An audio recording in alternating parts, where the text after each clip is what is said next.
อดระยะเวลา70กว่าปีผ่านยานทางแห่งการสร้างตั้งสู่หกมีไซและเติบใหญ่เข้มแข็งของกองทัพประชาชนลาวภายใต้การนำพาเด็ดขาดโดยกงและหอบด้านของพรรคประชาชนปฏิวัติลาวกองทัพประชาชนลาวบ่ว่าจะอยู่ในระยะใดก็แม่นพรรคประชาชนปฏิวัติลาวเป็นผู้จัดตั้งนำพาบัญชาศึกษาอบรมและก่อสร้างให้เติบใหญ่ขยายตัว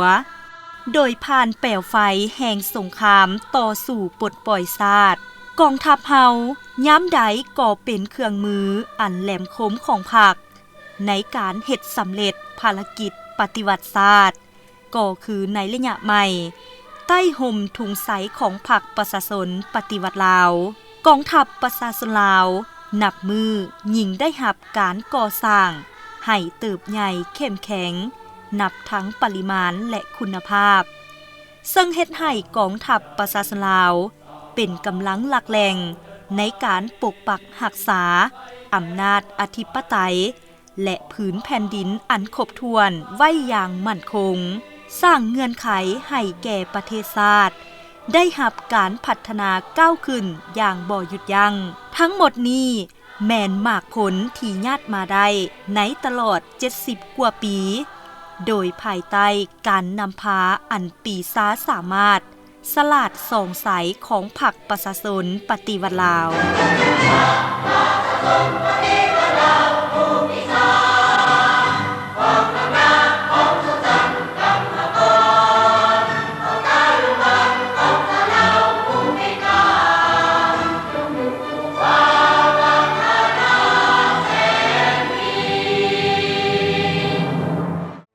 ท้ายศตวรรษที่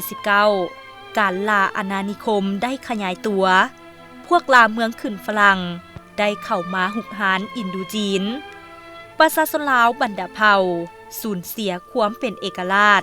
ขาดความเป็นเจ้าของประเทศชาติประชาชนถูกกดขี่ขูดหีดทุกยากลำบากกะกำแต่ย้อนมีมูลเสื้อหักเสื้อแพงชาติหักบ้านเกิดเมืองนอนประชาชนลาวบรรดาเผ่าได้ลุกขึ้นต่อสู้แต่เหนือตลอดใต้ในนั่นก็ได้มีบรรดากำลังประกอบอาวุธนำโดยเจ้าฟ้าปัจจัยองค์แก้วองค์กรมดำประชาชนเมืองสิงห์และก้อนกำลังอื่นๆแต่ย้อนกำลังยังอ่อนน้อยกระแจกกระจายและขาดการนำพาที่เป็นหลักแหล่งพร้อมกับอาวุธยุทโธปกรณ์ที่ปฐมประฐานยังบ่ทันสมัยจึงบ่สามารถต้านกับพวกลาเมืองขึ้นได้มาฮอดปี1930ประธานโฮจิมินห์ได้นำเอาแสงสว่างของลัทธิมาร์กเลนินมาสู่สามชาติอินโดจีนทั้งประกาศสั่งตั้งพรรคคอมมิวนิสต์อินโดจีนนับแต่นั้นมาการปฏิวัติของสามชาติอินโดจีนก้าวสู่ระยะใหม่ดำเนินการต่อสู้ต้านพวกลาเมืองขึ้นฝรั่งก้าวเข้าสู่เดือนกันยาปี1934อยู่ที่ดอนสิงซูนครหลวงเวียงจันทน์กองประชุมของพรรคคอมมิวนิสต์อินโดจีนได้ไขขึ้นและตกลงสร้างตั้งคณะพรรคแคว้นลาวเพื่อชี้นำพาการปฏิวัติในลาวย้อนสภาพการของโลกมีการผันเปลี่ยนการปลาไสและการอ่อนตัวลงของฟาสซิสต์ญี่ปุ่นกำได้กาลโอกาสประชาชนลาวบรรดาเผ่าจึงได้ลุกฮือขึ้นยึดอำนาจและประกาศเอกราชในวันที่12ตุลาปี1945บนพื้นฐานของปวงชนและกำลังประกอบอาวุธได้รับการขยายตัวโดยปฏิบัติตามคำสั่งของศูนย์กลางพรรคคอมมิวนิสต์อินโดจีนประธานไก่สอนพรหมวิหารได้ประกาศสั่งตั้งกองราชวงศ์ขึ้นในวันที่20มังกรปี1949อยู่ที่ตาแสงลาวหุงเพียงสาเมืองเสียงคอแขวงหัวพันการกำเนิดขึ้นของกองราชวงศ์หรือกองทัพลาวอิสระได้กลายเป็นขีดหมายประวัติศาสตร์ในการเต้าโหมปรับปรุงบรรดากำลังต่อต้านประกอบอาวุธ ของประชาชนอยู่ภาคต่างๆของประเทศและสร้างตั้งแนวล้าวอิสระขึ้นในวันที่13 สิงหาคม 1950ซึ่งกลายเป็นคันทุงเต้าโหมดึงดูดเอาทุกสั้นคนเข้าร่วมการปฏิวัติอย่างกว้างขวางและเติบใหญ่ขยายตัวอย่างบ่หยุดยัง้งโดยปฏิบัติแนวทางต่อต้านทั่วปวงชนรอบด้านยาวนานเพื่อสืบต่อดำเนินภารกิจต่อสู่กูชาติต้านพวกลาเมืองขึ้นฝรั่งกำลังประกอบอาวุธได้ดำเนินสงครามกองร้อนทั้งก่อสร้างรากฐานการเมืองในหมู่มหาชนกำลังการเมืองได้รับการปรับปรุงและขยายตัวอย่างบ่หยุดยัง้งอันได้เป็นการสร้างท่าแหงให้แก่การต่อสู้และญาติไสสนะเป็นก้าวมาประสานสมทบกับการต่อสู้ของกองทัพและประชาชนเวียดนามอายน้องย้อนถึกปราศัยในหลายบ้านหบโดยเฉพาะแมนสนะอยู่บ้านหบฤดูแล้งและไสสนะในเดียนเบียนฟูได้บังคับให้รัฐบาลฝรั่งต้องยอมเซ็นสัญญาเซอร์แนลสร้างสันติภาพอยู่อินโดจีนในวันที่20 กรกฎาคม ปี 1954 ไปเคียงคู่กับการขยายตัวของการปฏิวัติและตามความเรียกร้องต้องการให้แทบเหมาะกับสภาพความเป็นจริงมาฮอดวันที่22 มีนาคม 1955 กองประชุมใหญ่สั่งตั้งพรรคประชาชนปฏิวัติลาวจึงได้ไขขึ้นอยู่ที่บ้านนาแมวเมืองเวียงไซแขวงหัวพันโดยเอิ้นชื่อว่าพรรคประชาชนลาวประธานไก่สอนพรหมวิหารได้ถูกเลือกตั้งเป็นเลขาคณะซี่นำศูนย์กลางพร้อมทางได้วางแผนการดำเนินงาน12ข้อซึ่งเป็นโครงการเมืองทำอิฐเพื่อเป็นแนวทางกู้ชาติต้านจักรพรรดิผู้หุกหันซึ่งได้กำหนดทิศทางบาทก้าวอันจะแจ้งในภารกิจปฏิวัติพรรคได้เดินตามเส้นทางของลัทธิมาร์กเลนินเป็นตัวแทนของชนชั้นกรรมกรสาวผู้ออกแรงงานถือเอาการหับไส้ชาติหับไส้ประชาชนเป็นพื้นฐานในการเคลื่อนไหวของตนภายหลังพรรคประชาชนปฏิวัติลาวได้รับการสร้างตั้งขึ้นจักรพรรดิอเมริกาได้กระโดดเข้ามาแทนฝรั่งและใส่ลูกแรงตีนมือขายชาติของพวกเขาสุกดันให้ประชาชนลาวตกเข้าสู่สงครามกลางเมืองยึดครองลาวเป็นลัทธิลาเมืองขึ้นแบบใหม่เพื่อวางดับศูนย์การปฏิวัติกับกลอุบายหลอกเสือเข้าถ้ำเพื่อฆ่าเสือผ่านการสร้างตั้งรัฐบาลผสม2 ครั้งได้เฮ็ดให้ท่าแหงของการปฏิวัตินับมือขยายตัวซึ่งเป็นผลดีให้แก่การปฏิวัติเลกลของจักรพรรดินิยมนับมือถูกตีถอยเถื่อละก้าวการพาวงปิดล้อมของกองพันที่2และวิรกรรมตนคุกของทานผู้นำได้กลายเป็นไซสนะที่แสดงให้เห็นถึงความปีศาจสามารถสลาดสงสัยโดยภายใต้การนำพาของพรรคประชาชนปฏิวัติลาววิรกรรมอันล้ำเลิศที่น่าอัศจรรย์นี้ได้กลายเป็นบทเรียนอันล้ำค่าและเป็นแวนแยงอันใส่แจ้งและกำลังแหงในการต่อสู้ในระยะต่อมาโดยภายใต้การนำพาของพรรคประชาชนปฏิวัติลาวกองทัพประชาชนลาวได้เป็นกำลังหลักแรงร่วมกับประชาชนลาวบรรดาเผ่าในการตีทับม้างทฤษฎีสงครามพิเศษและสงครามเพิ่มทวีของจักรพรรดิผู้หุกหันเคลื่อนไหวร่วมสัมพันธ์สู่หบกับทหารอาสาสมัครเวียดนามสามารถญาติเอาไซสนะอันใหญ่หลวงอยู่ในหลายบ้านหบเป็นต้นแมนบ้านหบน้ำบากปี 1968 บ้านหบทงไหหินปี 1969 บ้านหบเมืองสุยปี 1969 บ้านหบกู้เกียรติบ้านหบธนุเกียรติบ้านหบภูกูดบ้านหบสามสอนบ้านหบสอนไซบ้านหบลำเซิน719และบ้านหบอื่นๆ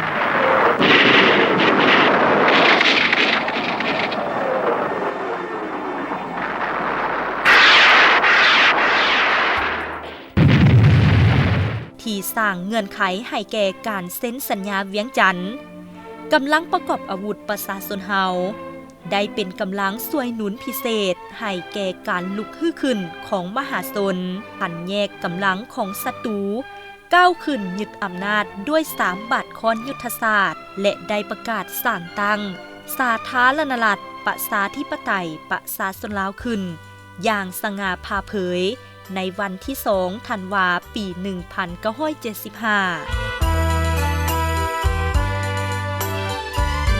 นับแต่ปี 1975 เป็นต้นมาพรรคเฮาได้กำอำนาจและสร้างตั้งอำนาจการปกครองใหม่ขึ้น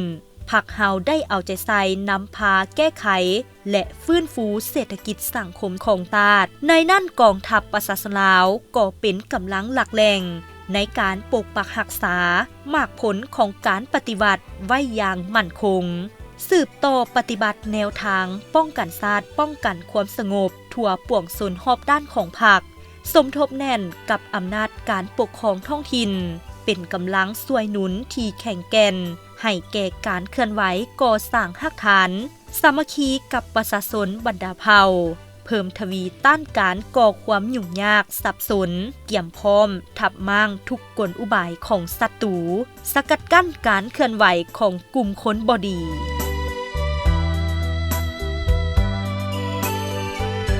ไปเคียงคู่กับแนวทางเปลี่ยนแปลงใหม่ของพรรคได้นำพาซี่นำในการก่อสร้างกองทัพประชาชนลาวนับมือก้าวไปสู่กองทัพที่มีแบบแผนทันสมัยขึ้นเทื่อละก้าวในนี้ได้สืบต่อปฏิบัติยุทธศาสตร์หันลงรากฐานการเมืองเฮ็ดให้รากฐานมีความสงบมีความปลอดภัยสร้างเงื่อนไขอันดีให้แก่ประเทศชาติมีการพัฒนายิ่งขึ้นตามยุคสมัยแนะนำประชาชนก่อสร้างท่าสนามป้องกันชาติป้องกันความสงบติดพันกับการพัฒนาชนบทรอบด้านและร่วมกับประชาชนลาวบรรดาเผ่าพัฒนาเศรษฐกิจสังคมของชาติถือเอาเวียกงานภารธิการและแก้ไขชีวิตการเป็นอยู่ของพนักงานนักรบด้วยมานะจิตเพิงตนเองกุ้มตนเองและสร้างความเข้มแข็งด้วยตนเองก่อสร้างตนเองในทุกด้านให้เติบใหญ่เข้มแข็งอย่างบ่หยุดยัง้งนับทั้งกำลังหลวงกำลังท้องถิ่นในนั้นถือสำคัญเป็นแถวหน้าในการปรับปรุงก่อสร้างกองทัพประชาชนลาวให้หนักแน่นเข้มแข็งรักษาบทบาทเป็นกำลังหลักแหล่งในการปกปักรักษาเขตน้ำแดนดินอธิปไตยและความสงบสุขของประชาชน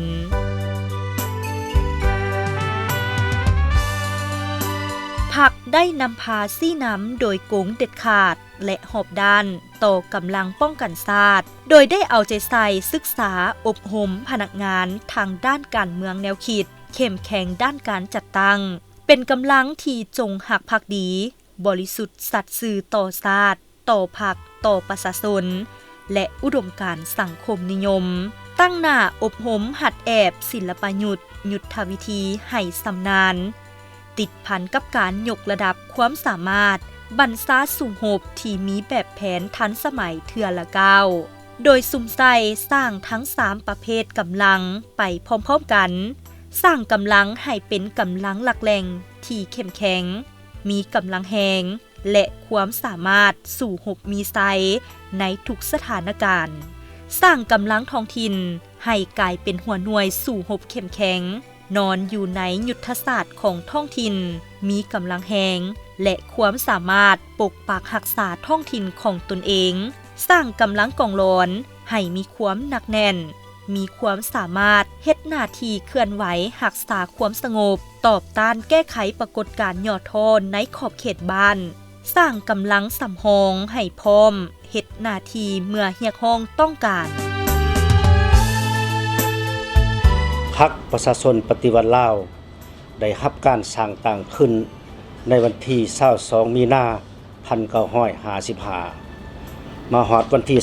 22 มีนาคม ปี 2025ก็มีอายุครบรอบ70 ปีพอดีบนเส้นทางแห่งการกำเนิดเติบใหญ่ขยายตัวของพรรคเฮาพรรคประชาชนปฏิวัติลาวได้เฮ็ดร่อนพลกรรมประวัติศาสตร์ข ของตนต่อกับกำลังประกอบอาวุธบ่ร่วมบ่เฉพาะกองทัพประชาชนลาวแม่นพรรคประชาชนปฏิวัติลาวเป็นผู้สร้างตั้งศึกษาอบรมและก่อสร้างปรับปรุงให้เติบใหญ่เข้มแข็งทางด้านจำนวนและคุณภาพเวลาใดพรรคก็ให้ความสำคัญความเอาใจใส่ในการนำพาเด็ดขาดด้วยกงหอบด่านต่อกองทัพสร้างกองทัพเป็นกองทัพปฏิวัติที่ไว้ใจได้ของพรรคเป็นที่พึ่งอันนักแน่นของประชาชนบรรดาเผ่าเป็นกำแพงเพชรที่แข็งแกร่งปกปักรักษาประเทศชาติไว้ให้มั่นคงด้านเวียงานป้องกันศาสตร์รับประกันเฮ็ดให้ประเทศชาติมีเสถียรภาพทางด้านการเมืองสังคมมีความเป็นระเบียบเรียบร้อยโดยพื้นฐานพวกเฮาได้นำพาบรรดากรมกองเคลื่อนไหวเฮ็ดให้สภาพขอบเขตทั่วประเทศมีความสงบบริเวณชายแดนแต่เหนือถึงใต้ก็คือเขตใจกลางของประเทศได้มีความสงบอย่างหนักแน่นแสดงออกตัวจริงในการป้องกันกองประชุมสุดยอดอาเซียนครั้งที่44 45ที่ลาวเฮาเป็นเจ้าภาพได้มีความสงบและมีความปลอดภัย100%พวกเฮาได้หันออกกำลังลงก่อสร้างหากฐานการเมืองติดพันกับการพัฒนาชนบทหอบด่านผลสำเร็จอันพ้นเด่นเหมือนการพัฒนา3จุดสุมแขวงไชยสมบูรณ์และจุดสุมขังเวียงเมืองมอกแขวงเชียงขวาง